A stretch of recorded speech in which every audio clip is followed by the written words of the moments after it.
Okay. Yeah, the thing I brought tonight is kind of the preview of the thing I'm working on.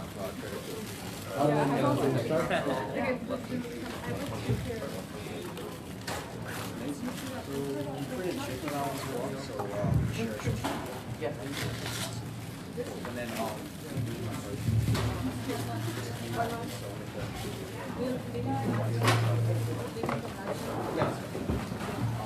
Thompson, you know the room you were going to. Yes, indeed. I've been there. you said you're gonna take us to go right? Yes, sir. Perfect. Excellent. All right, guys. Let me. I'll. One of my favorite creators in South Florida, Luis. So he's basically one of the people I most respect that I met this year. He's working on his second animated TV series. It's a total indie, self from scratch, and he's doing it all himself. So it's amazing. So Luis. Thank you. Well, my name is Luis Felipe. Thank you for those of you that are sticking around. Appreciate it. Yeah. So. All my life I've been drawing and creating characters and stuff, and but it gets to a point where you get tired of just being potential. Oh, maybe one day I'll have it. Maybe one day I'll put it together. Maybe. And one day I decided no more maybes. It's today and it's right now. So I created a series Bible. I organized all of my characters. I started coming up with a backstory for them. I started really fleshing out what Mascara Fighters is going to be. Can you close the door? Yes. Like pretty loud. Sorry about that. Oh, no, you're good. Yeah.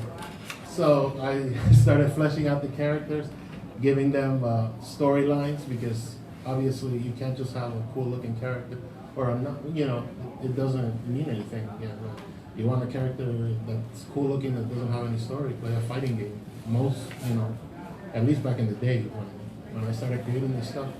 And I wanted to create a superhero team brand. I wanted to create something that was all mine,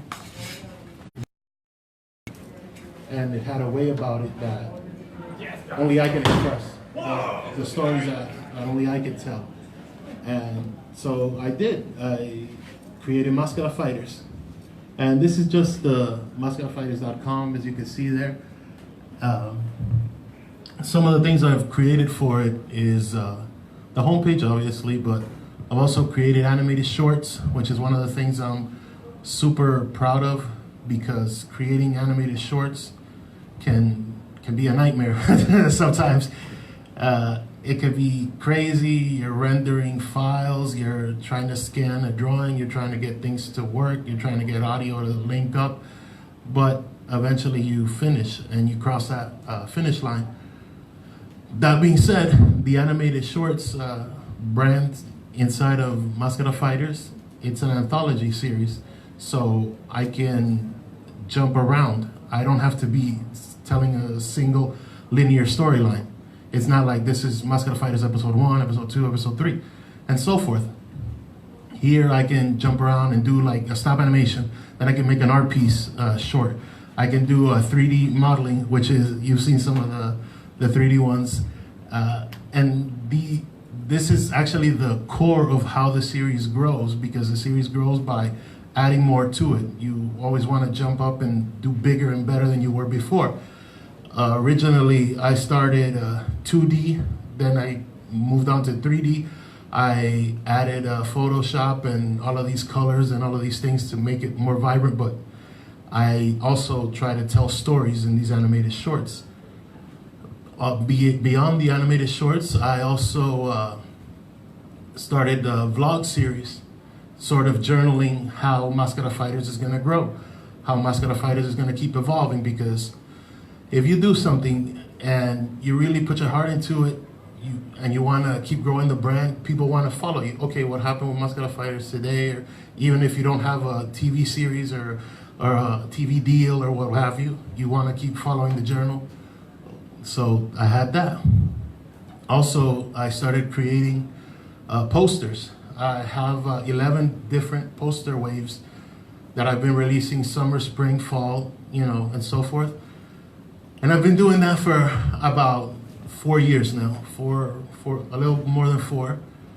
I've been doing presentations like this one, which are really cool because I get to tell you guys more about Mascara Fighters. I get to show you guys more about the brand. Also, I forgot to mention this. It's called Mascara Fighters, but you read it as Mascara Fighters because it's starring Spanish characters. It's starring 5 Peruvian brothers. So I wanted to put Mascara. It's Mascara Fighters. It's spelled mascara, but it's Mascara Fighters.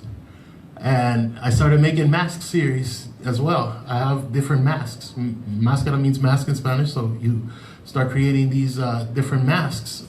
And you make the superheroes, and then you make the supervillains, and then you make the allies, you make battle damage versions, and you start creating all of these cool things that you've always wanted to see in other things, but you never saw. That's another thing I try to pride myself in. I try to create content that didn't exist when I was a kid. Like I want to fill a void for the future, you know what I mean?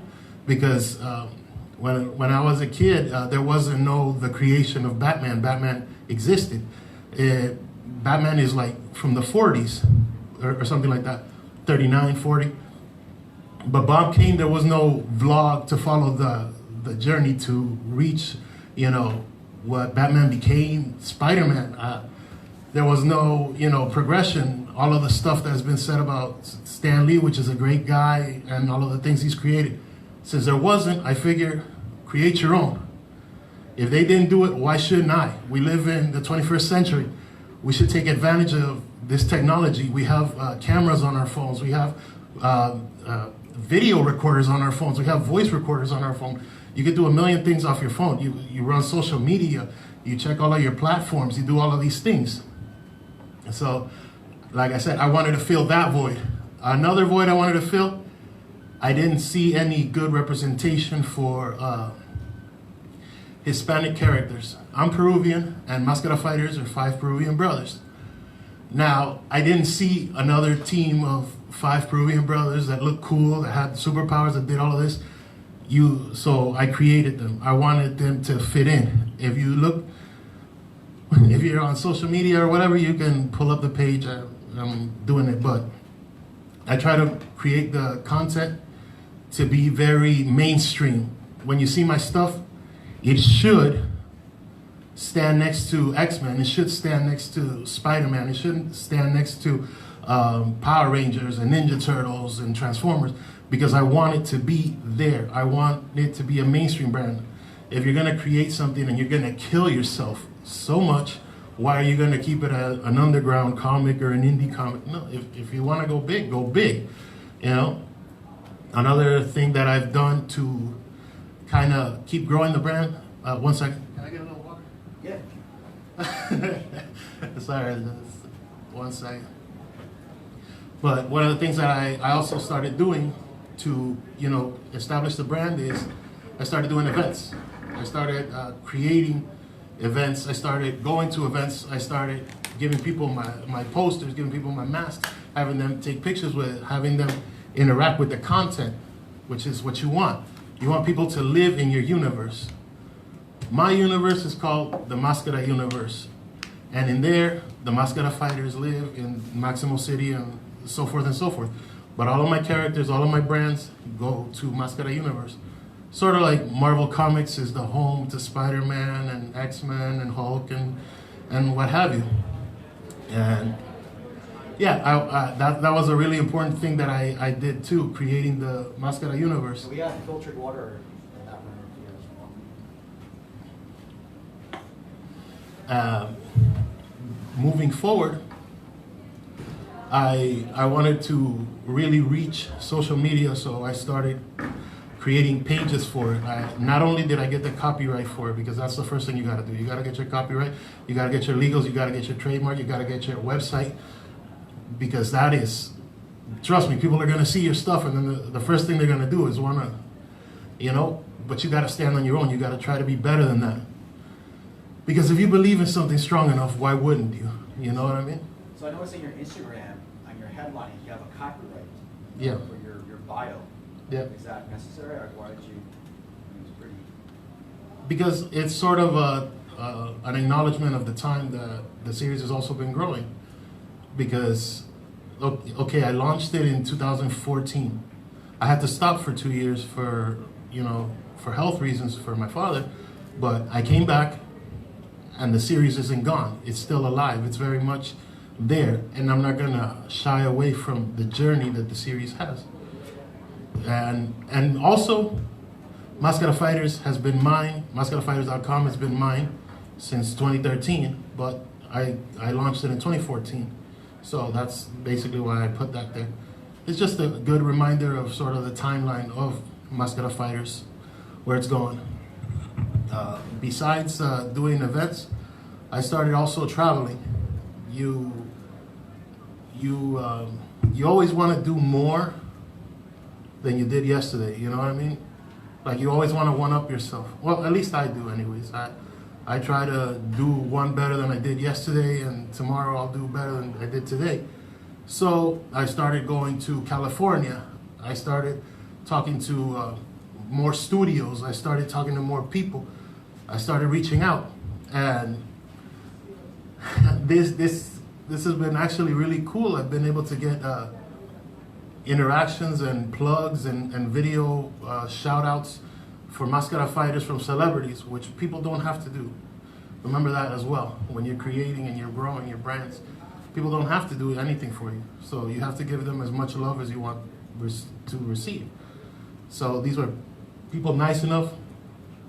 So I have it on there, the All-Stars page, so you can see Stan Lee took pictures with me. A bunch of the Power Ranger people. That was another event I recently did at Ranger Stop about 2.5 weeks ago. I was there. All of the Power Ranger people went up. They were taking pictures. They got some toys, got some stuff. They were like, "Oh, this looks cool." Like I don't know where it fits, but it fits, which is the coolest thing anybody could tell you. By the way, like, I don't know where it fits, but it fits. It doesn't fit the norm, but it does fit in the landscape, and it's things like that. Also, I started making my own events this year.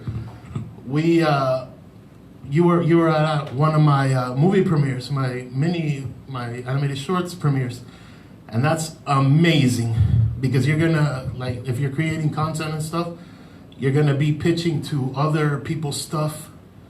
Oh, I'm gonna get to go on somebody else's film festival, and maybe they'll like me, and maybe this and maybe that. Maybe no. Stand on your own. Do your own thing. It's good when you're starting because it gives you a layout of the land. You have to know the type of people you're dealing with, period.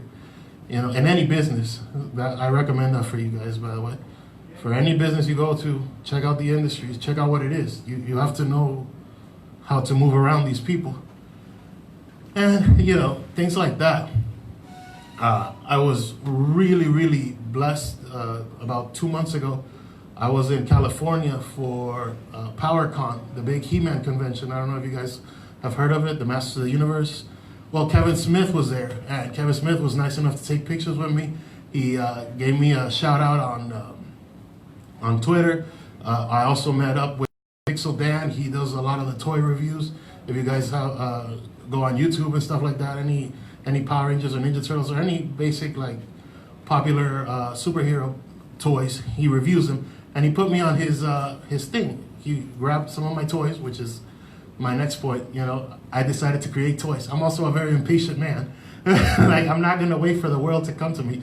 I'll go to the world. Oh, I want toys. Maybe one day I'll get with Playmates, or I'll get with, Warner Brothers or whoever, and they'll make my toys. No, I know how to do 3D modeling. I'll figure out 3D printing. I'll make my own toys. I'll make my own boxes. I'll do them myself. And I enjoy that so much. Let me tell you something. That is, once you have your first figure in your hand, oh my God, that you're gonna feel so alive. It's amazing. So your co-panels is here. Yeah. Oh, and here's my co-host, I guess. And Yeah, you're lucky. So we delayed your panels. This is your.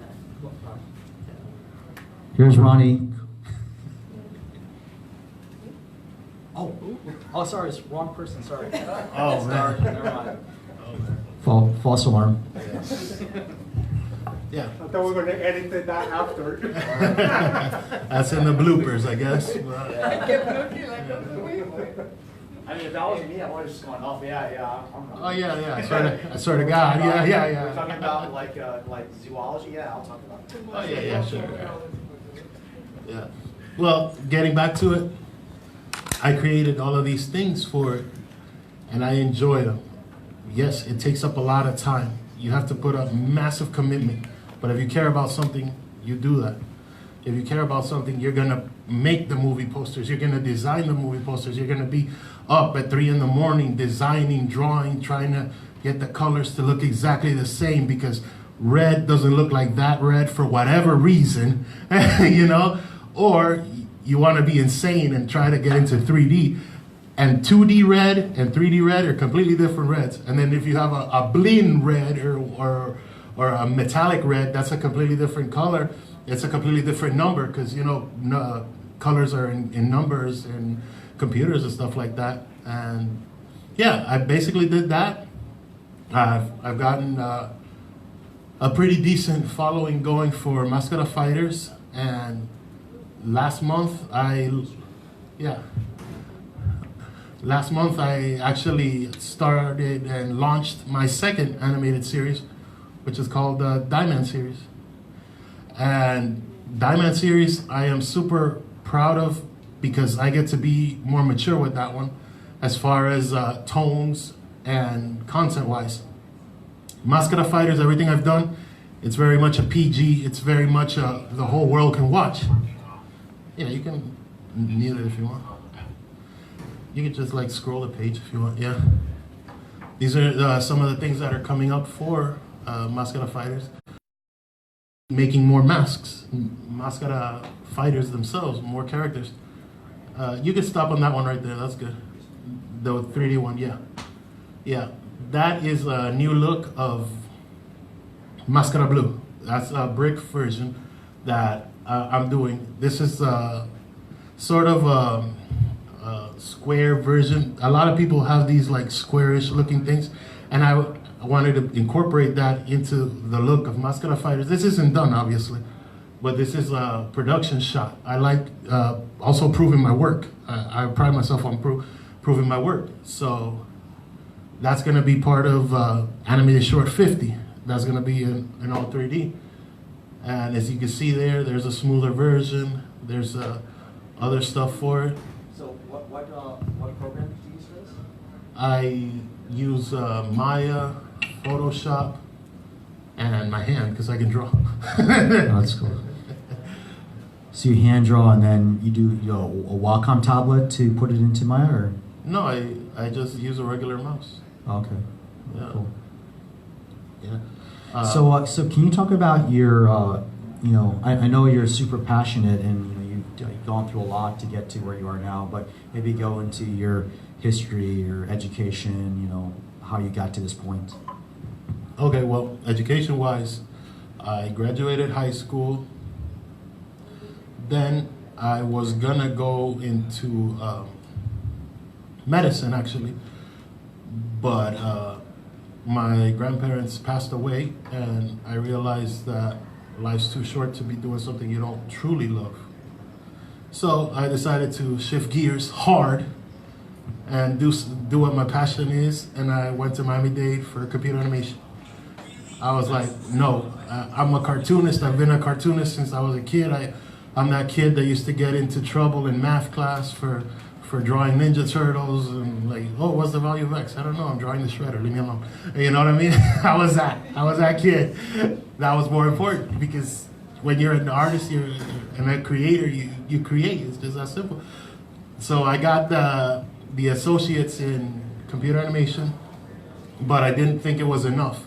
I wanted to really solidify my standing as far as world building. Yes, you could draw something beautiful, but what's it going with? So I went to FAU and I went for my bachelor's in film and multimedia. That's why it's Mascara Fighters series. It's not Mascara Fighters comic, it's a series. It's a TV series. I created it as a TV series. I copyrighted it as a TV series. I create the brand around it being a TV series.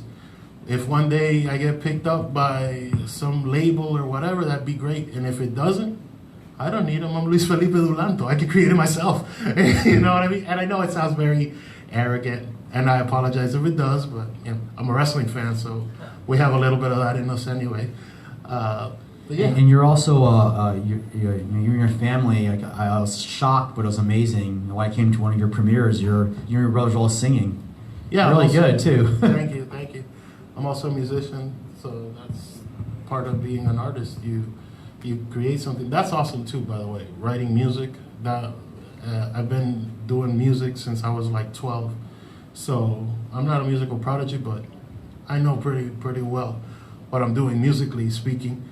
It's awesome to write songs. It's awesome to sing the song. It's awesome to perform the song. It's awesome to also have other people sing the song, because you wrote something and you created something, but then to see other people interpret it, it's like, I never in my life thought I was gonna sound like that. Kind of like with animation. If, God willing, one day I get picked up or something, Netflix isn't gonna wanna have me sitting down and drawing, 36 frames a second or something. There's no way, especially now with 4K, there's no way I'm gonna draw that fast. I'll never do it. So they'll get animators, but it's gonna be amazing to see other animators mimic me, because that's what they'll do. They'll mimic me, they'll mimic my style, they'll mimic my ways. And in music, it's a lot like that too, because if I sing you something la la la, you do la la le. Okay, you did la la le. Why did you do la la le? Because it fits you to do la la le, and it fits me to do la la la. It's still my song of la la la. So, yeah. That's awesome. So we actually have some pretty cool artists in the audience. If you guys have questions, Awesome, I'll yeah. let me bring the mic to you. Yeah, shoot. Didn't really have any questions. Okay. Or we'll come down to you. Yeah, let me think. Yeah. Thank you guys for actually being here too. I appreciate it. Pretty much asked my question. Hey, I really like the hard work that you put into just creating your vision. That's very admirable. So I definitely hats off to you for keeping it, true to what your vision is, and just keeping with it. I think that's very powerful. So I heard you say you use Maya, you draw. What are you putting these animations together in? Are you using like After Effects to comp things, or? It depends. I'll use any platform that does the trick, really. With computers, sometimes iMovie will make you the transition you need instead of Final Cut. Right. Or Premiere will do the thing that you've been killing yourself trying to do. If it works, you use it. I hear Simple. that makes sense. Because if you guys have done animation or videos or anything like that, sometimes it could be such a headache. It won't render out. Or it'll render out in low resolution for some reason. It'll render out at 480 or something, like really, really low, and it's like this tiny, and it doesn't really do it. So I just use the programs that are available, the programs that work. If it works and it gets you out of it, even better. Like there's this really cool program that's called iWatermark, and it's cool for just putting a watermark on a video. Sure. That's all it does. But if you're stuck with rendering and you just need your logo on the video, yeah, it's easy. So, That makes sense. yeah. Any more questions? Like, how many frames are you doing per second? Is it like a 30 frame per second when you do your release, the animated thing that you were talking about? Well, each of them are different. Each of them are different. Yeah, each of them are different. When I'm doing in Maya, I'm rendering at 24. I try to keep everything at 24, Okay. just because the output, and when you put it on YouTube or you put it on Vimeo or whatever, all of these platforms, they're just accustomed to running it at 24. So Okay. you stick with 24. Interesting. But you make your resolution higher, so you try to do everything at 1280, even if you're doing it the other way. Cool, man. Thank you. Okay.